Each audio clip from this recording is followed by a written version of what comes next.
в 43-м, конец января. Точно не помню. Начало февраля где-то так.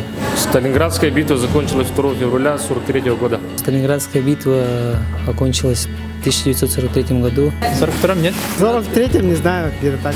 В 43-м году, 2 февраля. 2 февраля.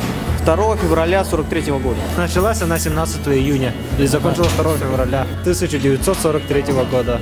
Olumlu Sürbeyüz Küniger, Tığınca Toğuz Süyüz, Tördonüz Küniger, Volvuta, Сылыгар. И что стало результатом победы в этой битве?